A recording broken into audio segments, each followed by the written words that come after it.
Você já ouviu a promessa: perca peso sem esforço, reverta o envelhecimento, ganhe clareza mental e cure seu corpo. Tudo isso apenas pulando algumas refeições. O jejum intermitente foi vendido como a solução definitiva, o segredo ancestral que a ciência moderna finalmente comprovou.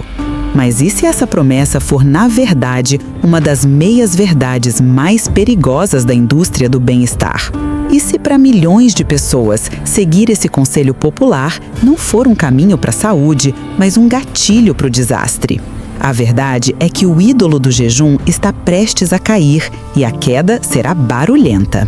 Se você se importa com a verdade por trás das tendências de saúde e quer proteger a si mesmo de informações perigosamente incompletas, inscreva-se agora e ative as notificações. O que estamos prestes a revelar pode desafiar tudo o que você achava que sabia sobre alimentação e saúde. A popularização do jejum não foi um acidente, foi um projeto de marketing. O conceito, antes restrito a círculos de pesquisa e práticas espirituais, foi sequestrado por gurus de bem-estar e manchetes sensacionalistas.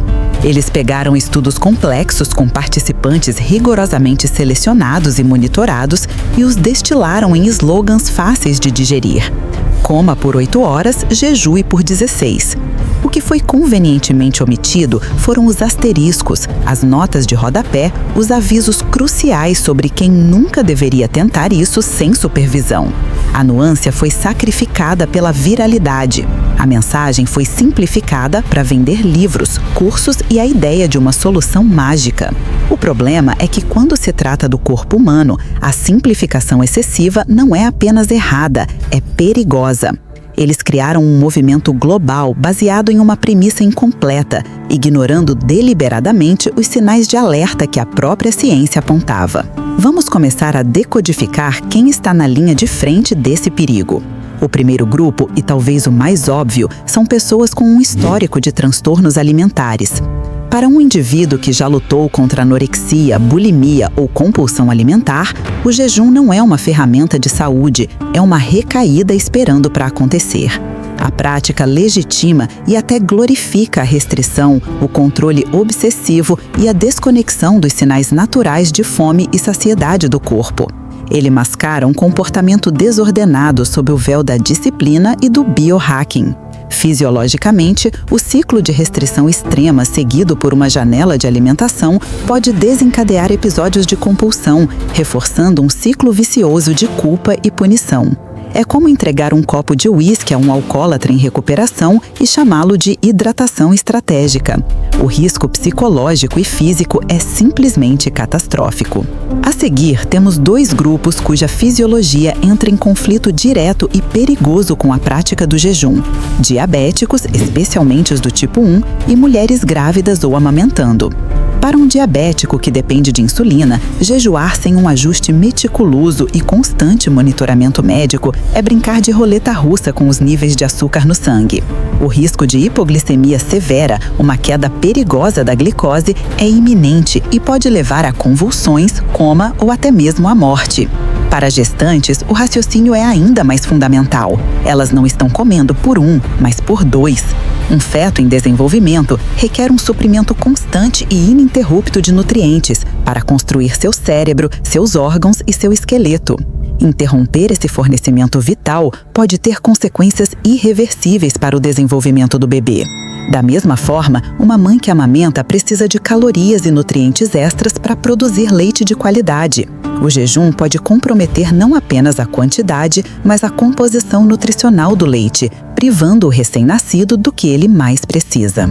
Mas aqui está o ponto crucial que nos força a dividir esta investigação em 2 partes. Os grupos que mencionamos até agora podem parecer lógicos para alguns, pessoas com condições pré-existentes óbvias. Contudo, a verdadeira armadilha do jejum não está no que é óbvio, mas no que é oculto. Os maiores perigos se escondem em populações que se consideram o epítome da saúde e da força. Pessoas que estão, neste exato momento, jejuando, acreditando que estão otimizando seus corpos, quando, na verdade, podem estar causando danos silenciosos e cumulativos. Estamos falando de atletas de alta performance que destroem seu potencial de recuperação, profissionais de alto estresse que levam seus sistemas adrenais ao colapso e um terceiro grupo, tão surpreendente e comum, que provavelmente descreve alguém que você conhece, ou talvez até mesmo você. Na parte 2, vamos expor exatamente quem são essas pessoas e por que o hábito saudável delas é uma bomba relógio. A verdade é muito mais chocante do que você imagina.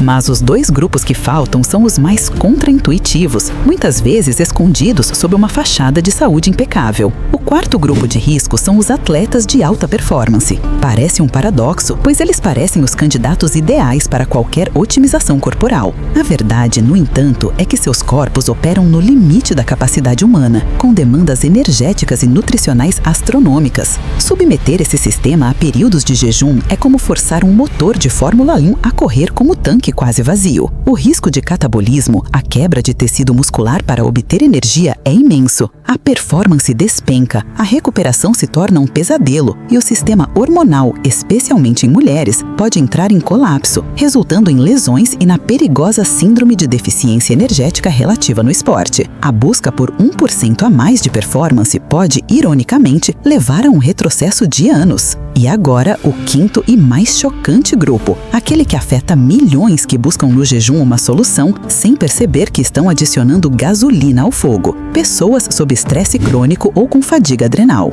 Em nossa cultura de alta produtividade, o estresse se tornou uma medalha e o cansaço um estado padrão. O que poucos entendem é que o jejum é, por natureza, um estressor fisiológico. Para um corpo saudável, esse é um estresse positivo que estimula a adaptação. Mas para um sistema já sobrecarregado, com o cortisol cronicamente elevado, o jejum se torna a gota d'água. Ele força as glândulas adrenais, já exaustas, a trabalhar ainda mais, aprofundando o ciclo de fadiga, ansiedade e insônia. É um efeito cascata devastador que pode levar ao burnout completo, provando que tentar biohackear um corpo esgotado com mais estresse é uma estratégia fadada ao fracasso. Com a decodificação completa, a pergunta que fica é: o jejum é então um vilão disfarçado? A resposta é um retumbante não. O problema nunca foi a ferramenta, mas sua aplicação cega e universal. Pense num bisturi. Nas mãos de um cirurgião, salva vidas. Nas de uma criança, é um perigo. O jejum intermitente é um bisturi metabólico, poderoso, preciso, mas que exige conhecimento, contexto e, acima de tudo, respeito pela biologia individual.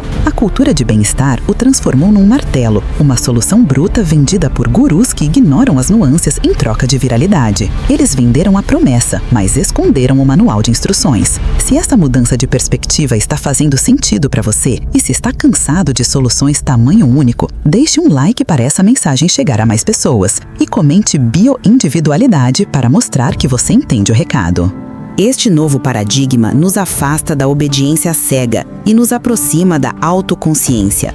A verdadeira saúde não está em seguir o último protocolo da moda, mas em aprender a ouvir os sinais do seu próprio corpo.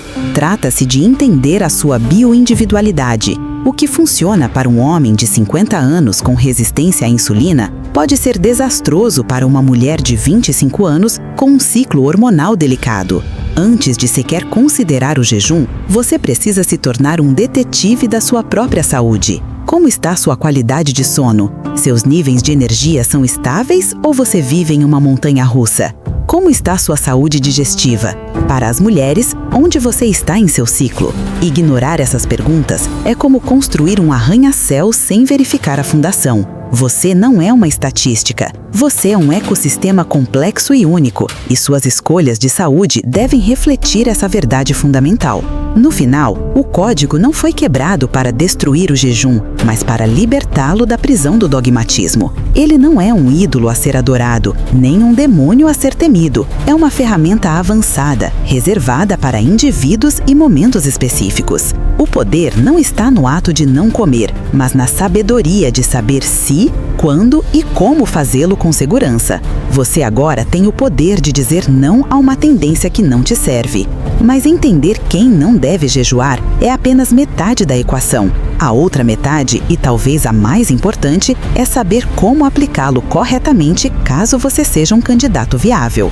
Junte-se à nossa comunidade para receber os próximos vídeos. Clique agora no botão de inscrição e ative as notificações. Sua jornada para uma saúde verdadeiramente personalizada está apenas começando. Te vejo no próximo vídeo.